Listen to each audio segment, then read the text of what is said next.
A sogra maledite e a agulha.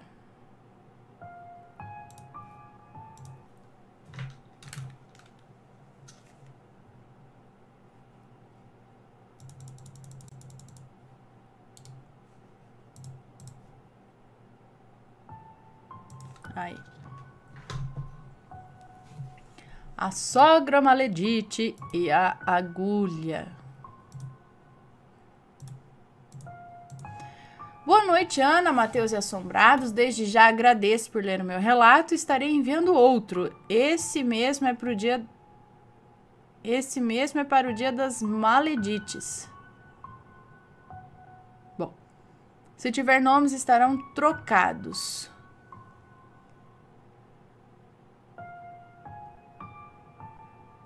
Mas esse aqui é de maledite?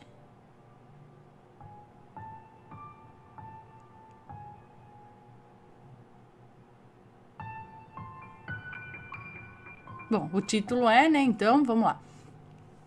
Meu nome é Fulana. Na época, eu tinha 26 anos e conheci o meu ex-marido. Namoramos, noivamos e casamos, tudo com os conformes. Fomos morar em Icaraí, Niterói, Rio de Janeiro, e me dava bem com a família dele. Assim como ele com a minha. Mas sempre fiquei intrigada com a minha sogra. Mesmo ela sendo evangélica, nunca me senti bem ao lado dela. Enfim, casamos, Ana, fomos viajar em lua de mel e quando voltamos estávamos felizes e confiávamos um no outro. Na primeira noite, quando fomos deitar, escutamos na parede do quarto 3 batidas, como se alguém tivesse no outro quarto. A casa tinha 3 suítes. Levamos um susto, Ana. Íamos namorar, até desistimos. E fomos para o quarto e não tinha ninguém.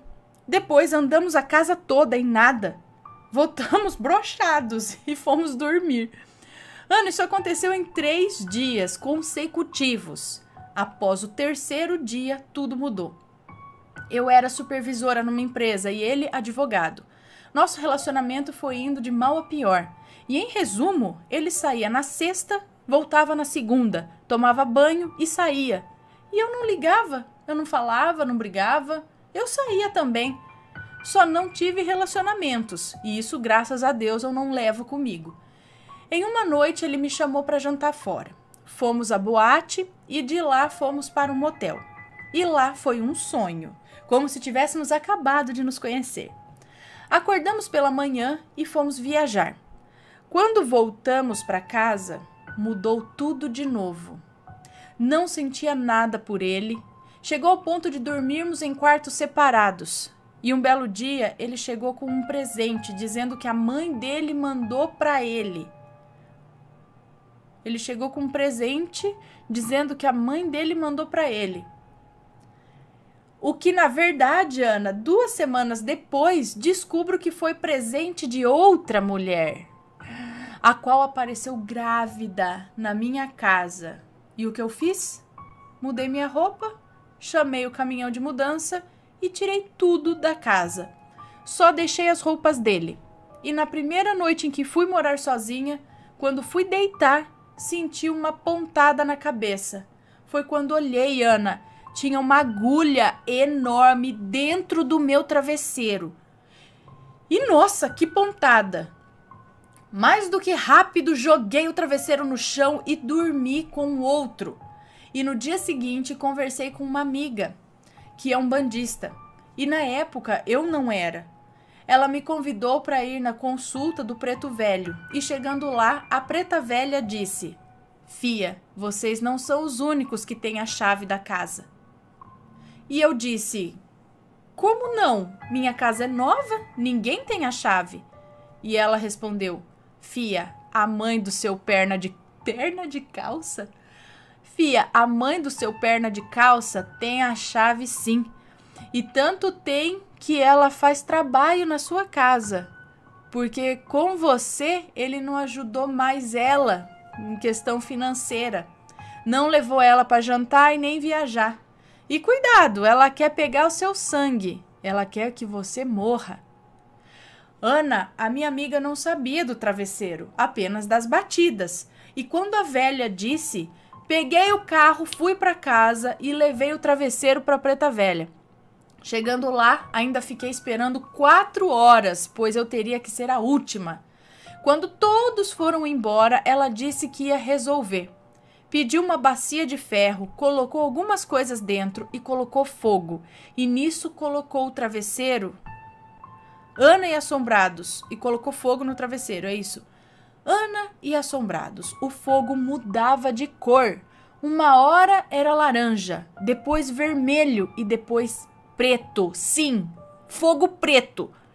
Escutei barulhos estranhos e ela disse, vai para casa, tome o banho dessas ervas e vai dormir. De lá para cá, minha vida melhorou. Eu estou com 40 anos, casada novamente, muito feliz. E em relação ao meu ex, não está... E agora, o meu ex não está nada bem. Depois de mim, casou 4 vezes. Até em sua profissão ele não está indo bem.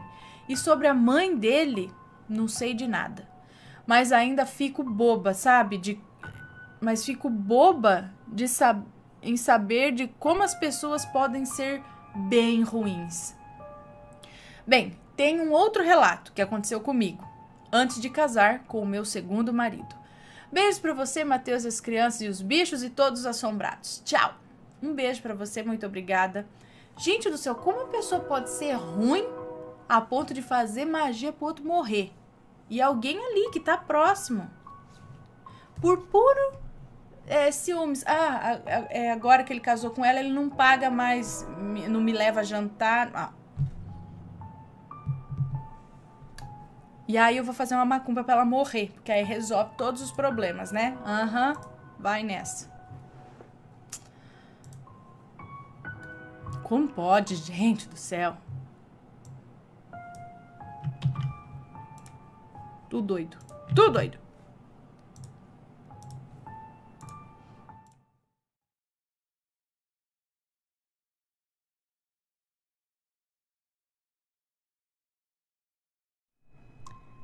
A entidade na laje. Vamos ver o que essa entidade está fazendo na laje.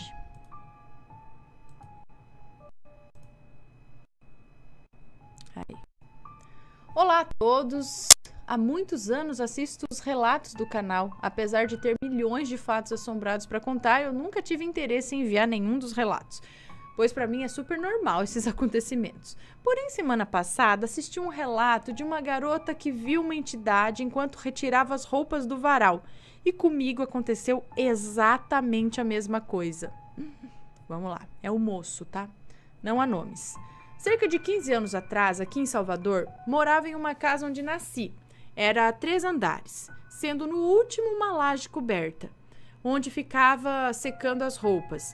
Já era em torno das 6 da tarde, o céu estava quase escuro, então fui retirar as roupas enquanto havia claridade.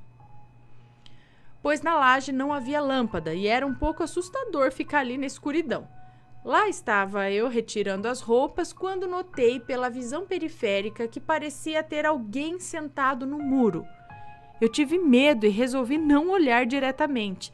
Tentei pensar que ninguém iria ficar ali sentado, já que era uma queda de mais de 4 metros. Então continuei a retirar as roupas e percebi que aquilo me acompanhava com o movimento da cabeça.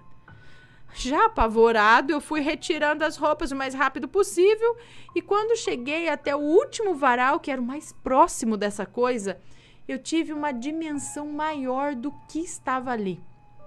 Lembrando que em momento algum eu olhei diretamente para aquele ser. Pela visão periférica eu percebia que era como uma sombra, todo negro, e os olhos eram como algo entre uma luz branca e vermelha.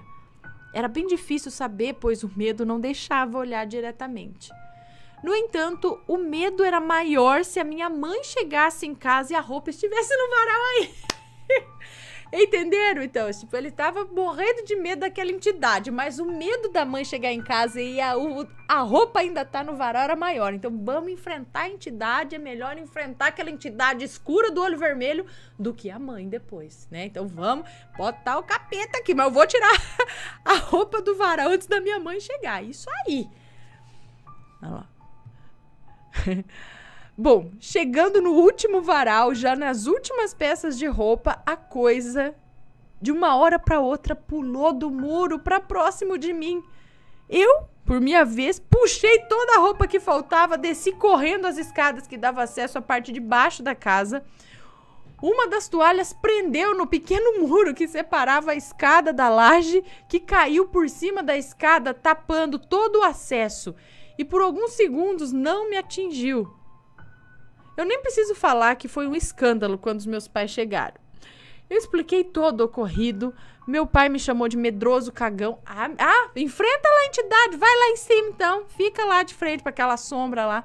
E já minha mãe, como é da religião do candomblé, não se surpreendeu, pois cogitou que seria uma entidade deixada na casa por minha avó para proteção. Olha que beleza. Porém, essa entidade não abria mão de aplicar alguns sustos. Entendi. Bem, tudo ficou nessa explicação. No mesmo dia, durante a madrugada, acordamos com os gritos de uma vizinha que acordava cedo para bisbilhotar a vida alheia, falando que havia um homem estranho na laje da nossa casa. A mulher não conseguia descrever, apenas dizia que, como estava escuro, via somente a sombra.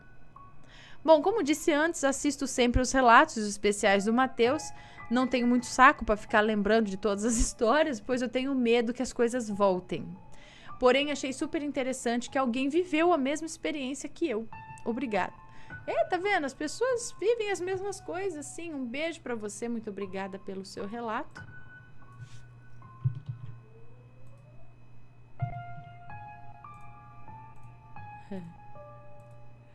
Mas o medo maior era da mãe.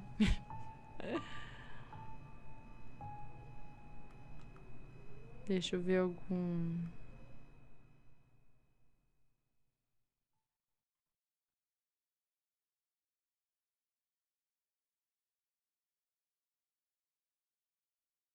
Achei as 3 rosas brancas, dá pra contar. Então, esse vai ser o último, certo? Porque aquele foi muito curtinho. Então, vamos lá. Vocês têm mais tempo ainda pro superchat, hein?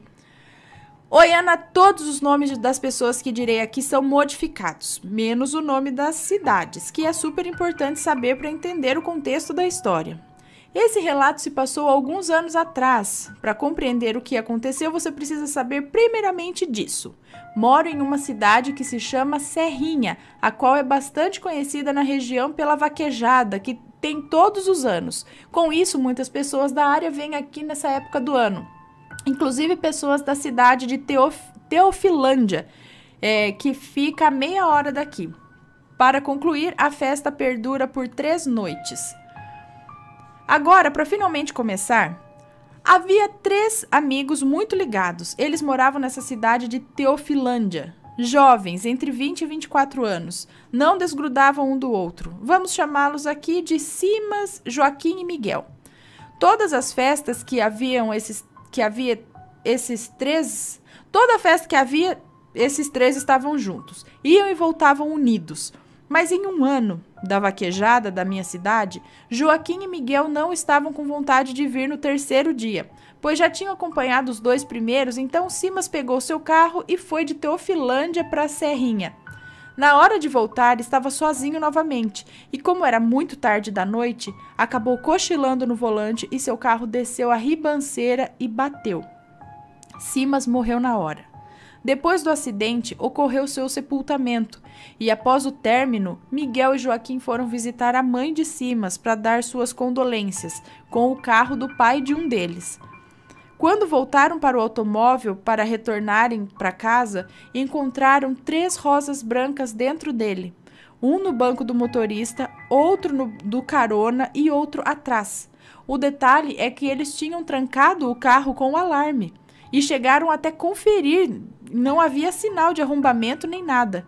Como também o alarme do carro não fizera barulho algum. Quem me contou essa história foi um amigo de minha mãe. Ele disse que conheceu a mãe do Simas e que confirmou a história de Miguel e Joaquim. Ela acredita ter sido seu filho dando um último adeus aos seus melhores amigos. Para dizer que os 3 estariam sempre juntos, quem sabe. Que legal, as 3 rosas brancas. Bom relato. Já pensou você chegar assim, você ter um sinal desse, um negócio no carro que Um num banco, outro no outro, outro atrás. Que louco, que legal.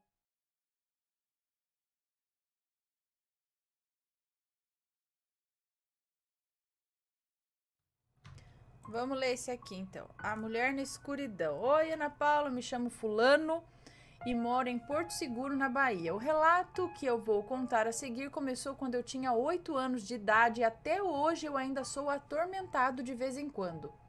Eu não tinha intenção de contar isso até o dia que eu vi o relato de Súcubus, a mulher queimada, onde falava sobre a aparição de uma entidade feminina que aparecia no meio da noite e que só me fez ter uma ideia do que poderia ser isso. Bom, hoje eu tenho 14 anos, mas como eu disse, eu tinha 8 anos quando tudo começou. Certo dia eu estava assistindo um filme com os meus irmãos até que chegou aquele clássico momento em que o meu pai mandou a gente dormir. Mas desde aquela época eu era o último da casa a dormir, pois eu tinha insônia. Acredite, eu naquela época já tinha insônia. E aí eu deitei e vi todos os meus irmãos pegarem no sono, mas só tem um pequeno detalhe peculiar que me faz ter medo de ser o último a dormir à noite. Eu moro ao lado de um cemitério. Então todo mundo sabe que ver aparições faz parte desse cotidiano. Como assim? Só porque moro do lado do cemitério ver assombração? Não, no cemitério não é sinônimo de ter assombração, não. É mais fácil você ver uma assombração num bar do que no cemitério, eu acredito. Bom, e naquela época a gente apagava todas as luzes da casa. Aí eu tenho medo. Exceto a do banheiro, que ficava em outro cômodo da casa. Ou seja, não dava para desfrutar quase nada dessa luz. Pois bem, no meu quarto havia um pequeno buraco onde dava para ver um pouco da luz do poste e essa luz clareava um pouco dentro do meu quarto. E graças a essa luz eu consegui ver a coisa. Assim que eu tirei os olhos dos meus irmãos, eu vi, andando em volta das camas, uma mulher que parecia ser feita de sombra, pois era, como diria você, mais escuro que o próprio escuro. Ela andou em volta das camas até que parou na frente da minha cama. Aí eu reparei que essa silhueta parecia com uma pessoa que eu conhecia, uma amiga da minha irmã. Eu, pensando dessa forma, a chamei. Fulana? Mas aquilo não respondeu. Então eu tive uma ideia, que hoje para mim parece um absurdo. Eu fechei os olhos, acreditando que aquilo fosse um vislumbre da minha imaginação, imaginando coisas no escuro. Engano meu. Aquilo ainda estava lá quando eu abri os olhos, mas para o meu espanto sumiu alguns segundos depois. Depois desse ocorrido, disse isso somente para algumas pessoas próximas, mas tentei esquecer. Nesse meio tempo de 6 anos, eu comecei a ver vultos em casa, ouvir passos. A minha irmã disse que certa noite ela viu um gato preto dentro de casa, que segundos depois sumiu. E certa vez que eu fui olhar meu reflexo no celular e vi uma mulher estranha atrás de mim.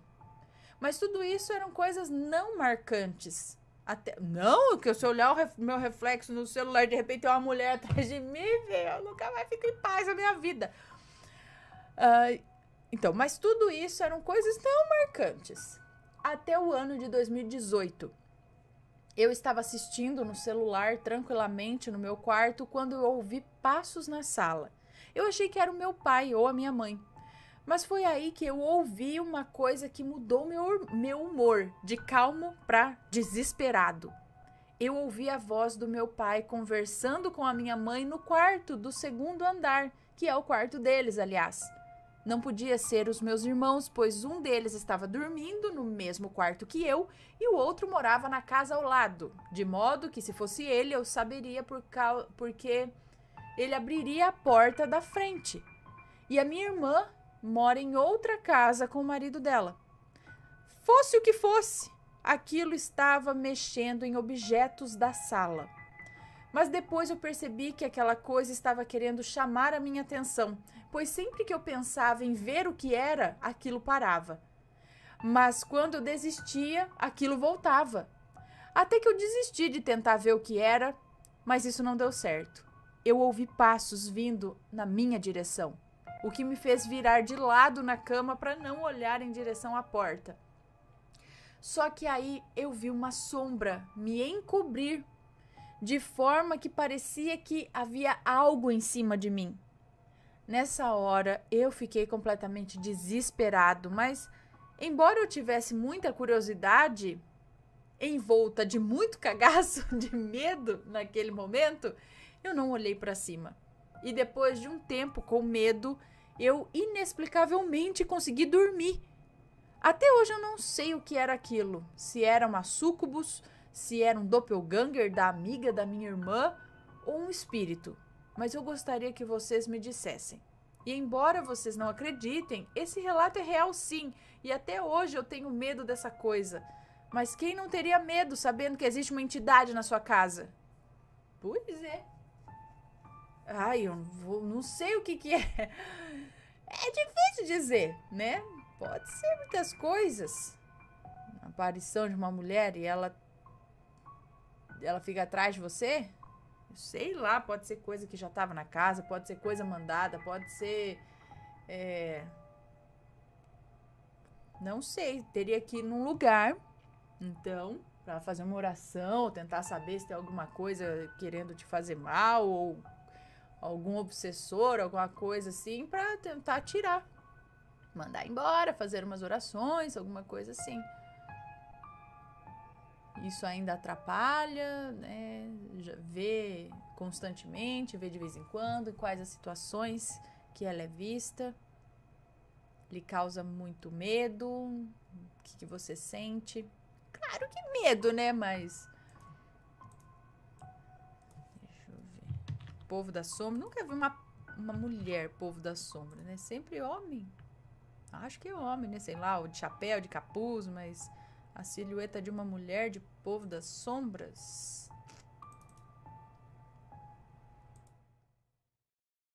E aí, tá gostando dos relatos? Então o que você acha de deixar um like aí no vídeo, hein? Gosta dos relatos? Deixa o seu like, mesmo que seja nos cortes.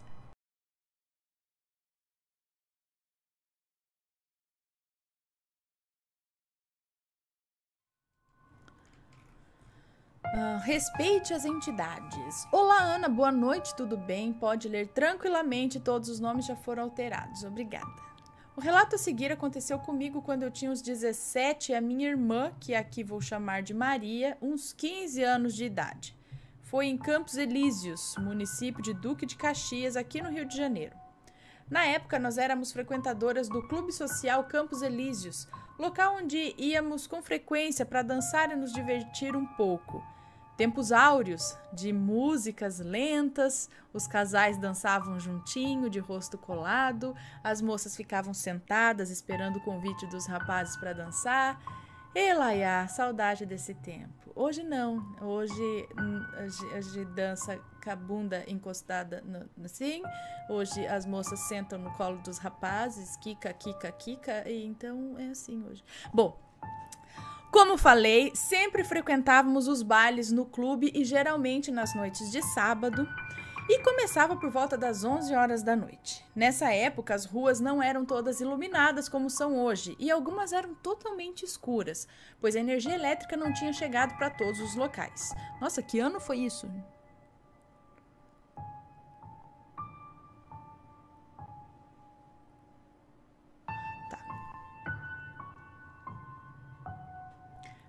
Lembro que nesse tempo, na casa da minha avó, onde dormíamos somente finais de semana, ainda se usava lamparina, pois ela morava em uma das partes do bairro onde a energia não tinha chegado. Por isso, sempre nos dias de baile, nos arrumávamos cedo para poder nos maquiar usando ainda a luz do dia, pois era complicado fazer isso usando lamparina, e íamos para um centro espírita. Íamos para um centro espírita que ficava na rua de baixo, para fazer hora, pois lá tinha luz elétrica. Ai, meu Deus. E ficávamos lá até dar a hora de começar o baile. Num desses dias, teve gira de povo de rua e a mãe pequena virou para mim e para minha irmã e falou: se for sair, saiam antes de começar a gira. Se for sair depois, tem que sair de costas.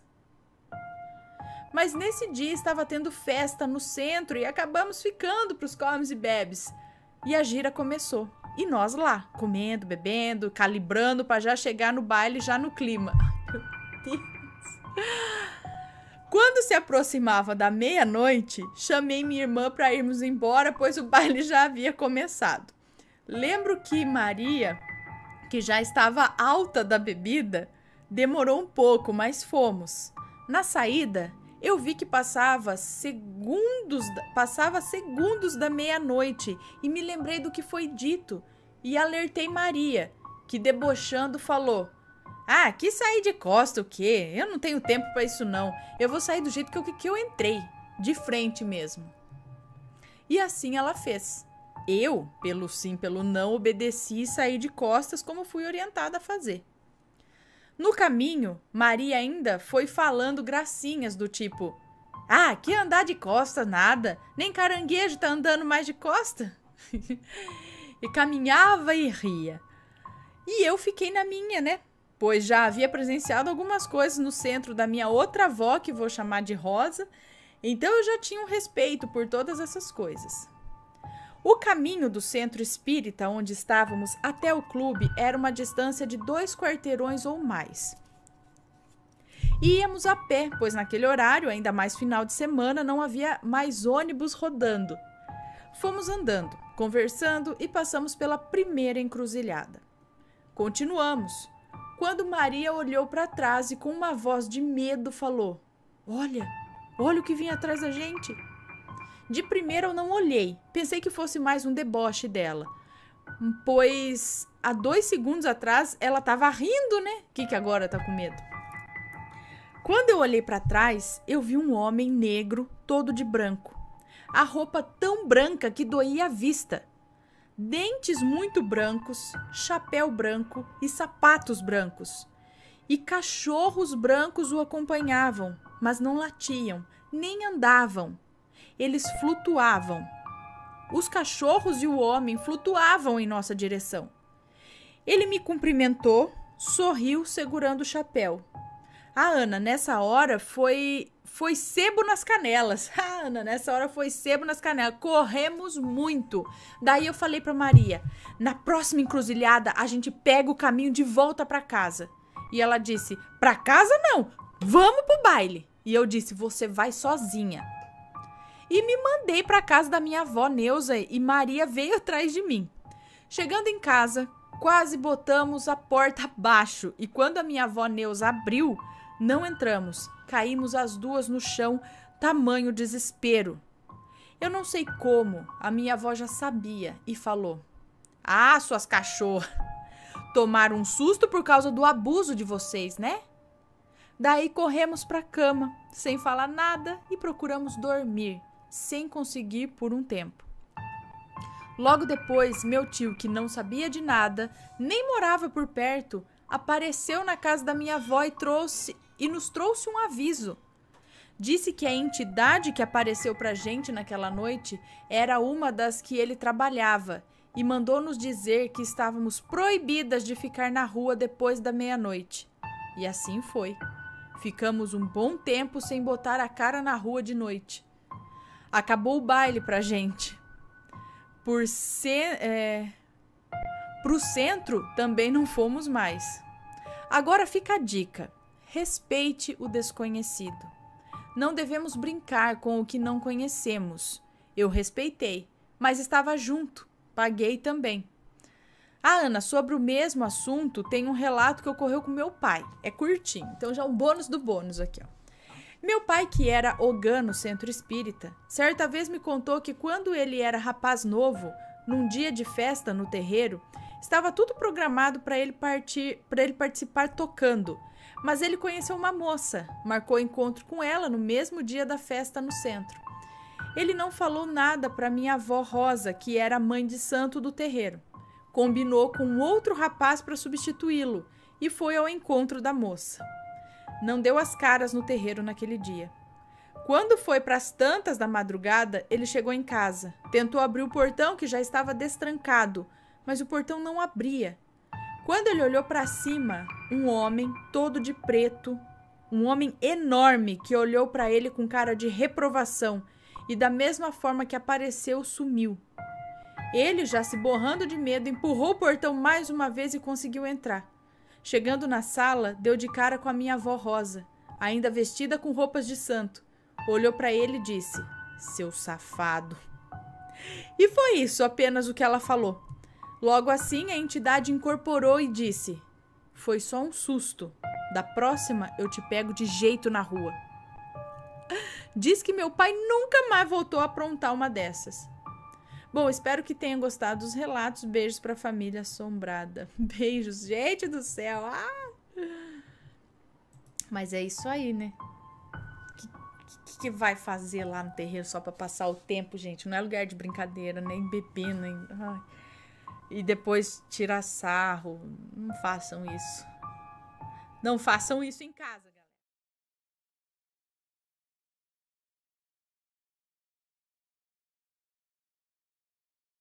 Meu Deus. Não tem nenhum rabicó aqui pra eu dar uma... né? Pegar um boné ali, um gorro, alguma coisa. Vamos lá. Mais um relato. Quem pegou minha medicação?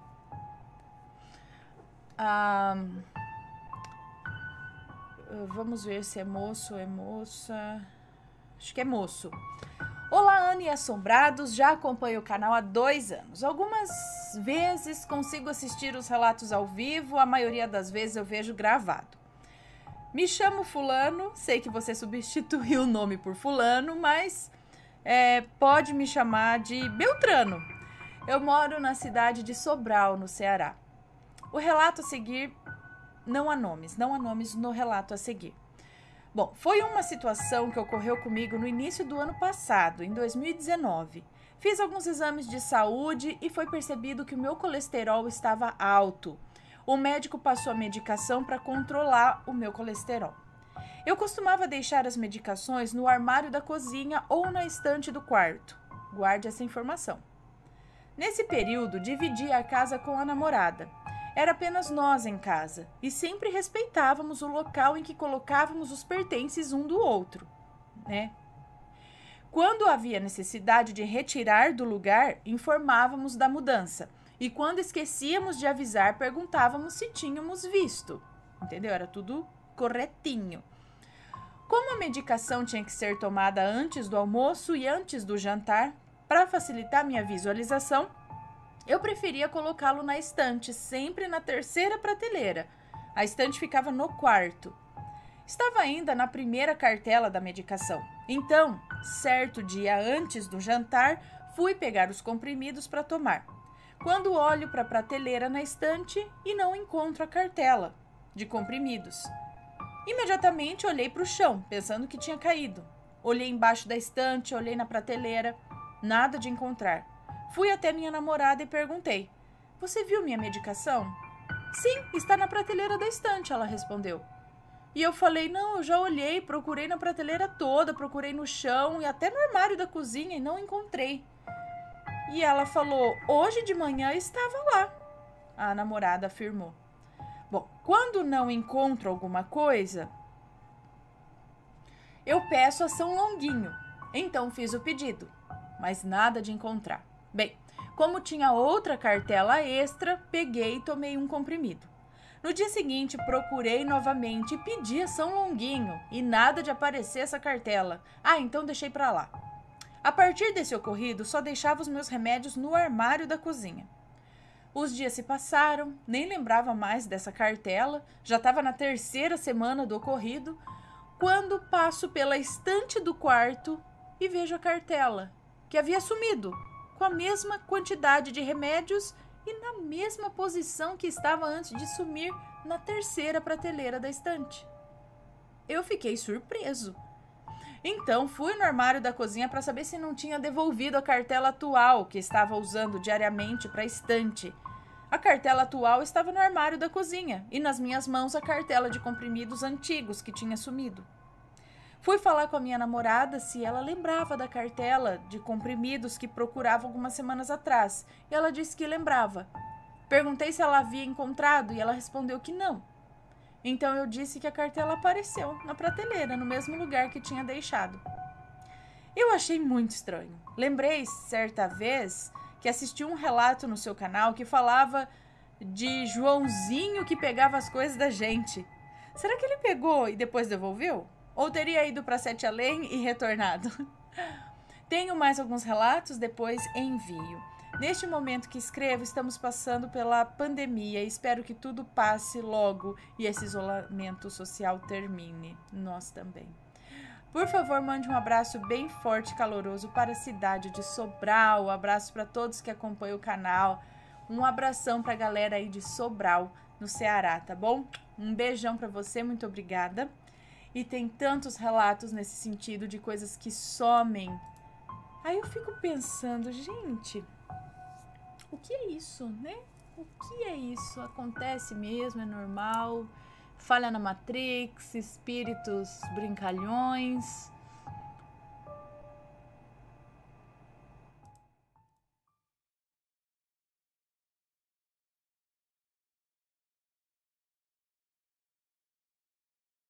Conheci o herê da minha amiga e recebi um conselho da Dona Maria Padilha. Vamos ver o que aconteceu.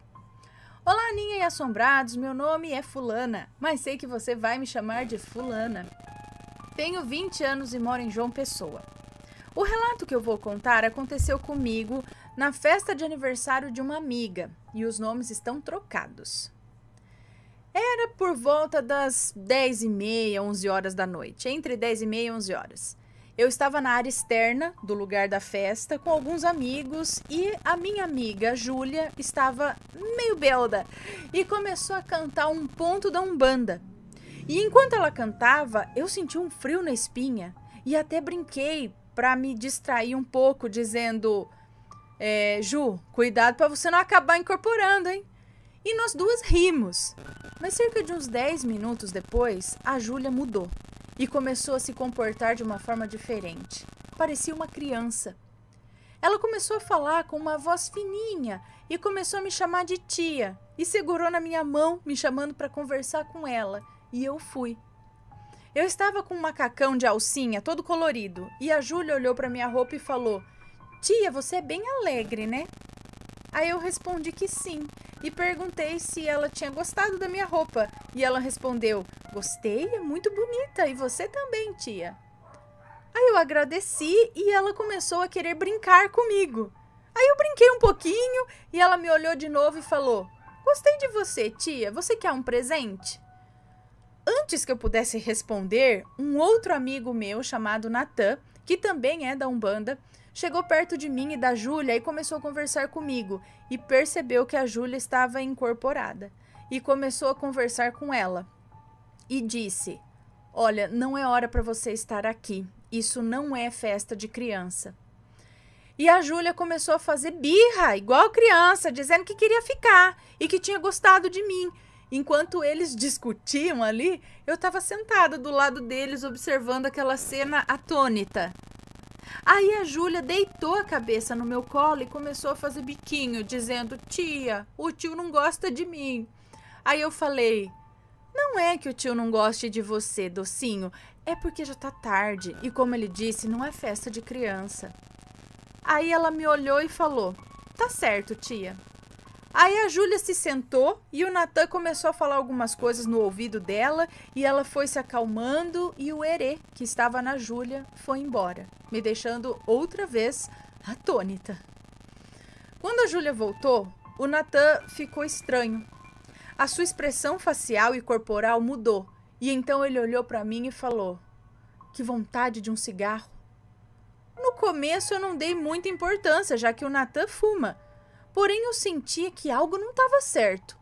Aí a Júlia, que também estava perto e já estava totalmente sóbria agora, olhou para o Natan e falou: Oi, moça, eu vou atrás do seu cigarro. Aí ela saiu e me deixou sozinha com o Natan, que olhou para mim e falou: O seu ciúme é desnecessário. Aí eu me assustei e falei: Como? Aí ela falou mais uma vez com um sorriso discreto nos lábios: O seu ciúme da moça de blusa preta? Para contextualizar melhor, gente, a aniversariante estava com a blusa preta e ela é a melhor amiga do meu namorado.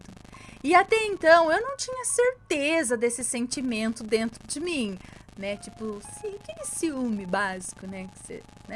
Aí antes de eu falar mais alguma coisa, a Júlia chegou e disse: moça, não tem cigarro, mas a senhora deseja alguma bebida? Aí o Natan respondeu: pode ser qualquer bebida que tiver aqui. A bebida que eu quero não vai ter aqui. Aí a Júlia respondeu: a senhora queria um espumante, não é? Aí o Natan concordou e falou: mas como não tem, pode ser qualquer uma, querida. Aí a Júlia saiu e mais uma vez eu fiquei sozinha com o Natan, que virou para mim e disse: você sabe quem eu sou? Eu virei para ele e falei: eu sei que eu não tô conversando com o Natan, mas eu não sei quem é a senhora. Se quiser contar a sua história para mim, ficarei contente em ouvir. Então, ele sorriu e me contou a história de Maria Padilha. Pouco tempo depois, a Júlia chegou com a bebida e entregou para ele, que agradeceu e falou assim para mim: o seu ciúme é desnecessário. A pessoa que gosta de você realmente gosta de você e só tem olhos para você. Não se preocupe com isso. E pegando no meu rosto delicadamente falou: você ainda é uma criança. Sua carreira será brilhante, mas se você continuar assim, minha querida, a sua alma será despedaçada. Pense nisso.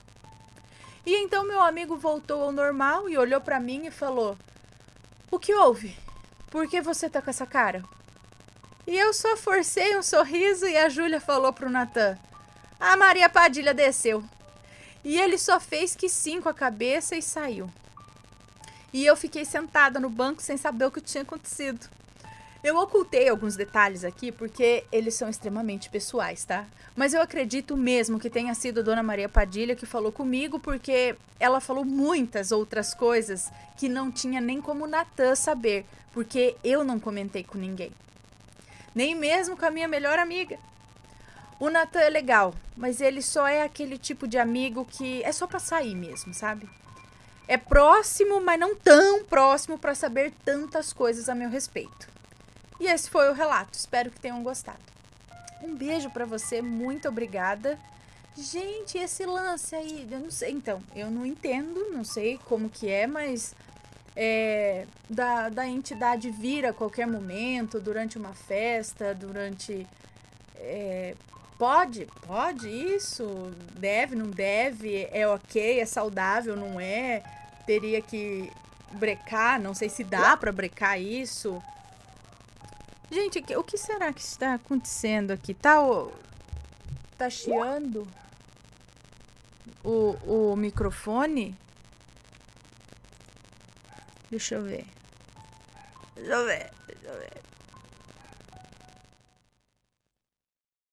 E aí, tá gostando dos relatos? Então o que você acha de deixar um like aí no vídeo, hein? Gosta dos relatos? Deixa o seu like, mesmo que seja nos cortes.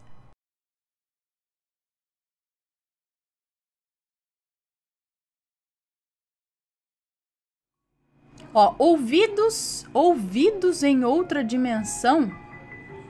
É uma pergunta, mais um relato aqui, ó. Ouvidos em outra dimensão? Boa noite, Ana. Me chamo Fulana. Nome de batismo mesmo, brincadeira. Meu nome é Fulana, 25 anos. Desde a separação dos meus pais, vivemos eu, minha mãe e a minha tia, irmã da minha mãe. Cerca de 5 anos atrás, quando estudava jornalismo no período noturno, a minha mãe e a minha tia ainda trabalhavam. Portanto, aproveitando que eu ficava o dia todo sozinha e que só precisava sair de casa pouco antes do pôr do sol, aproveitava para dormir bastante. Bastante mesmo, eu acordava só umas 3 horas da tarde. Mas esse dia foi um pouco diferente. Acordei umas 9 da manhã, ouvindo o som do carro estacionar na garagem. Estranhei, ainda mais pelo horário, mas não me preocupei em levantar da cama. Ouço as vozes da minha mãe e da minha tia, ouço as chaves abrindo o portão, o cachorro latindo, as recebendo, né? Então, finalmente, abri os olhos. Silêncio total. O cachorro estava dormindo comigo na cama. Não havia nenhum carro, nenhuma voz. Imaginei ter tido aquele tipo de sonho em que você está quase acordada, quase dormindo. Ignorei mais uma vez e fechei os olhos novamente. PEM. Então fiquei assustada. O que é PEM? PEM. Então fiquei assustada. Continuei ouvindo os latidos, a conversa das duas. Elas falavam sobre terem comprado uma linda planta florida que ia ficar linda na sala. Minha mãe pegando as sacolas de mercado no porta-malas, minha tia brincando com o cachorro. Abri os olhos e sentei na cama verificando que o cachorro estava assim dormindo comigo, que não havia nenhum carro, nenhuma planta ou sacola de compras. Desisti de procurar sentido nisso. Então me deitei novamente, fechei os olhos e fiquei ouvindo a conversa. A porta da cozinha se abrindo, minha mãe subindo as escadas e voltei a dormir. Às 3 da tarde acordei definitivamente.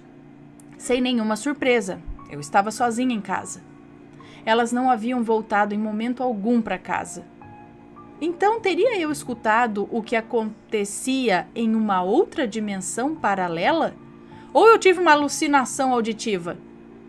Obrigada por ler, mil beijos na Penélope, no Vitória, muito vocês. Um beijo para você, muito obrigada. Então, tem outros relatos, né? Eu lembro de uma menina que ela estava sozinha em casa, os pais tinham saído, não sei o que, aí ela estava, não sei se no computador, o que, aí ela ouviu que a mãe dela chegou. Ouviu tudo isso, ouviu o carro parando, eles entrando, conversando sobre não sei o que lá, e ela gritou: mãe, traz um pedaço de pizza pra mim, porque já que ela tava lá, chegou, ela não falou, não vou levantar, vou pedir pizza. E a mãe, traz um pedaço de pizza pra mim, e nada. Aí ela falou, vou lá, né? No que ela chegou na cozinha, não tinha ninguém em casa. O carro não tava lá, ninguém chegou. Aí ela, então o que é que eu ouvi? E nesse caso ela não tava nem dormindo, ela tava lá acordada, escutou chegando o barulho de chave, a conversa, e não tinha ninguém. Como assim? É isso que eu falo. O que acontece? Você reconhece a voz, fala, é a voz da minha mãe, é isso, você reconhece ali como sendo da tua casa. Fala, não é o vizinho, nada. E aí não é ninguém. É o quê? É espírito de gente viva? Não. Aí o que eu penso é que pode ser realmente um acontecimento da outra dimensão, que de repente, não sei porquê, a gente presenciou, a gente ouviu pelo menos. E por que quando a gente chega perto some? É porque daí uma chega muito perto da outra? Ai, não sei, gente. As coisas doidas aí que eu não sei. Mas, né?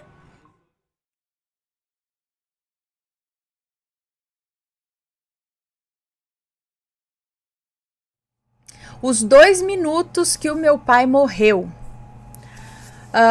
Olá, Ana, me chamo fulana e venho contar o que o meu pai me contou dos 2 minutos em que seu coração parou no início de 2020. No mês de outubro de 2018, ele foi internado às pressas na Santa Casa da minha cidade, onde descobrimos que ele teria que fazer hemodiálise. Foi um tempo difícil, pois ele ficou 3 meses internado, aguardando liberarem a vaga na clínica de hemodiálise para poder ir para casa. Após iniciar a hemodiálise, sua saúde piorou consideravelmente. Descobrimos logo no final de 2019 um problema no coração, onde ele teria que colocar um marca-passo. Mas mesmo assim, o médico orientou levarmos ele para casa, onde ficaria mais confortável até a liberação do aparelho para a cirurgia. Em janeiro de 2020, ele começou a passar mal e levamos às pressas ao hospital, que depois de 3 dias foi liberado. Menos de 24 horas depois, levamos ele novamente, onde sofreu um infarto e ficou exatos 2 minutos morto, até ser reanimado. Foi a coisa mais apavorante que eu já vi. Eu sou enfermeira de emergência, eu já vi muitas coisas. Mas posso deixar com 100% de certeza de que quando alguém que amamos ali... Mas posso deixar com 100% de certeza de que quando é alguém que amamos ali, nós travamos e ficamos sem saber o que fazer. Após ser reanimado, meu pai foi entubado e levado para o CTI. Ficou 1 mês em coma induzido. Logo após o hospital não liberou mais. Logo após o hospital não liberou mais a entrada de ninguém por conta do Covid. Fomos vê-lo apenas 15 dias depois, quando já tinha feito a cirurgia e estava bem debilitado. Quando enfim chegamos em casa, ele contou para mim e para as minhas irmãs que durante o seu coma, ele se viu andando pelas ruas de um pequeno vilarejo que tem próximo à minha cidade. Quando criança, ele ia muito lá, pois quando criança eu acho que ia muito lá, pois minha família tem parentes nesse local. Tem parentes nesse local e no cemitério é onde todos os que morreram em nossa família descansam, no cemitério de lá, acho. Ele disse que andava por lá e que se via muitas vezes na porta da igreja que tem ali naquele local, de frente ao cemitério. Ele disse que andava e andava, mas não conseguia sair daquele vilarejo e que um dia entrou dentro da igreja e tinha uma missa acontecendo ali. Meu pai sempre foi muito católico e resolveu sentar para rezar e pedir uma forma de sair daquele lugar. Ele relatava que tinha pessoas dentro do lugar, mas que não podia acreditar em quem era. Tinha pessoas lá e ele não podia acreditar quem eram. Era sua mãe, seu pai, alguns conhecidos e familiares. Mas o mais estranho era que todos estavam mortos, segundo ele. Minha avó faleceu há mais de 20 anos já, quando eu era bem pequena, mas ele disse que ela ficou próximo dele e disse: ainda não é a sua hora. Quando for, você saberá. E suas filhas terão paz de espírito. Meu pai não entendeu nada e logo em seguida sentiu uma dor muito forte no peito. Logo acordou e viu que estava no hospital entubado. Segundo ele, parecia que um cavalo tinha dado um coice em seu peito. Com o tempo, ele não contou para mais ninguém a experiência que teve. Quando foi em março de 2021, ele foi internado novamente com Covid e sua última ligação, que me atendeu antes de entrar em coma novamente, ele pediu para não nos preocuparmos com ele, que daria tudo certo. 12 dias depois, ele teve um AVC e veio a falecer. Quando fomos enterrá-lo, no dia seguinte, em todos os cantos do cemitério, eu sentia a presença dele e de outros parentes também, pois na minha família somos todos sensíveis a certas manifestações de energia. Com o passar do tempo, a presença dele vem se mostrando mais fraca a cada dia, sinal de que ele está seguindo o seu caminho. Mas não há como esquecermos de tudo que ele nos contou sobre o seu encontro com a minha avó em um momento em que seu espírito esteve entre os dois caminhos. Espero que meu relato tenha mostrado de alguma forma que é mais comum do que imaginamos experiências com entes que partiram, que às vezes pode parecer um sonho, mas é bem real. Peço desculpas por qualquer erro de ortografia. Beijos, Ana. Um beijo para você, muito obrigada. Realmente, a gente acha que é só um sonho muitas vezes e às vezes é a forma encontrada para eles se encontrarem com a gente, assim, né? Sei lá.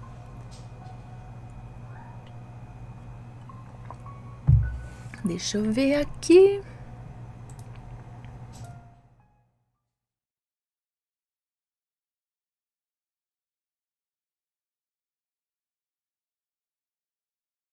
Acho que tá, um relato médio aqui. A gente pode ler, foi um pedido aqui. E deve ter sido um anjo, é o nome do relato. Olá, Ana, Matheus e assombrados. Vocês são maravilhosos, muito obrigada. Esse relato é algo que aconteceu comigo quando eu tinha 13 anos e me intriga até hoje, com 32 anos. Ana, em algum momento vai parecer que a história ficará tensa, mas não vai. Correu tudo bem. Também tive muito cuidado para não usar termos que o YouTube considera pesado. Pode ler tranquila. Muito obrigada. Desde a infância, eu participava dos grupos da Igreja Católica da minha comunidade. Eu já falei que é uma moça que nos conta, tá? Não sei. Enfim, desde a infância, eu participava dos grupos da Igreja Católica da minha comunidade e naquela noite eu estava indo ensaiar no coral. Combinei de encontrar com uma amiga, mas me atrasei e acabou que nos desencontramos. Existiam muitas ruas que davam acesso àquela igreja, mas o caminho mais movimentado e seguro era o mais longo. Esse era o que a minha mãe sempre me recomendava pegar, tal qual o Chapeuzinho Vermelho, né? Vá por este caminho. Mas eu, teimosa, raramente ia por ele. E aqui vai um conselho. Jovens, escutem os seus pais. Ouviram? Mãe sabe o que diz. Ok? Pois bem, naquele dia estava muito atrasada. Era por volta das 7 horas da noite. Já era para eu estar no ensaio. Então fui por um dos caminhos mais curtos, é claro. Tinha pouquíssima iluminação. As casas todas tinham muros muito altos e portões sempre fechados, o que deixava tudo mais deserto. Eu não tinha medo, pelo contrário, eu adorava a sensação de adrenalina ao passar por ali. Além disso, era muito próximo, no máximo 15 minutos eu já estaria lá. Fui andando e já estava na calçada que me levaria aos fundos da igreja. Depois era só atravessar uma encruzilhada e pronto. Dava até para ver o muro de trás, de tão perto que era. Só que esse era definitivamente o ponto mais escuro do caminho. Havia muitas árvores antigas e frondosas que cercavam a calçada. Eu estava passando entre elas. Foi quando ouvi uma bicicleta se aproximar lentamente de mim. Não olhei para trás e nem apertei o passo. Pensei que era um paquerinha que às vezes me encontrava naquele caminho. O som estava mais perto, bem atrás de mim, e aí eu senti uma mão me puxando. Foi quando olhei para trás e não era o paquerinha. Pensa no susto que eu levei. Era um cara grande, estranho, mas era jovem. Eu o empurrei e corri para a rua. Fui até o ponto mais claro, bem debaixo de um poste, já nos fundos da igreja. Ele veio atrás de mim na bicicleta, dizendo coisas impróprias e agressivas, coisas que queria fazer comigo. Se posicionou na minha frente. Em uma fração de segundo, eu olhei para a janela do muro dos fundos da igreja. A luz estava apagada. Quando isso acontecia, significava que não tinha ninguém lá. Era o nosso código. Então, deduzi que o ensaio estava acontecendo na casa paroquial, próximo dali. Resumindo, eu estava sozinha com aquele cara. Pensei que eu não podia deixar ele perceber isso, entendeu? Ele precisava acreditar que tinha alguém lá e que viria me ajudar se eu gritasse. Fui tomada por uma coragem gigante. Tirei o tamanco do pé, levantei o mais alto que pude em direção ao rosto dele e falei com firmeza: se você fizer alguma coisa comigo, eu vou gritar. Tem gente lá dentro, todo mundo vai ouvir. Ele deu um impulso para frente como se quisesse me agarrar e eu ameacei com o tamanco novamente. Olha lá. Ele, é claro, não se importava com o meu tamanco, né? Mas nessa última encarada que eu dei, eu vi sua expressão mudar de repente. Seu rosto começou a ficar sério e logo muito assustado. Então eu pensei, tem alguém ou algum carro atrás de mim, né? Graças a Deus, ele simplesmente virou a bicicleta e sem dizer mais nada saiu pedalando em disparada. Parecia que ele estava fugindo de alguma coisa. Eu agradecia, mas querendo entender, olhei ao redor. E não tinha nada, não tinha ninguém, nem uma viva alma. Pelo menos aos meus olhos, né? Atravessei a rua e fui me certificar que realmente não tinha ninguém na igreja. Para minha surpresa, a secretária estava saindo de lá. Disse que apagou a luz para ninguém saber que ela estava lá, pois estava sozinha e tinha medo dos assaltos ali. Eu não disse nada e fui para o meu ensaio. Ao encontrar os meus amigos, eu contei o ocorrido, de tudo o que aconteceu aquela noite. E eu tive uma certeza. Foi um milagre. Eu não vi, mas eu me senti protegida. Sabia que nada de mal iria acontecer. Eu acredito que tinha um anjo ali. Sabe, eu era pequena e magrinha. Eu não acho que um homem daquele tamanho teria medo do meu tamanco. Eu não teria chance contra ele. Eu tenho certeza que eu fui salva por algo que só ele viu. E que não foi nada bonito. Eu espero. É isso. Obrigada por ler meu relato e escutem as pessoas que se preocupam com vocês. Um abraço. É isso aí, gente. Eu tô falando que aquela coisa, gente, eles veem algo que tá nos protegendo, mas que se mostra para eles, para os agressores, como algo assustador, porque eles saem pálidos de lá. E é isso daí. Muito bem, muito bem. Adoro esses anjos. Me conta, gostou do relato? Então o que você acha de deixar um comentário aqui embaixo, sempre com respeito, por favor. Além do like, é claro.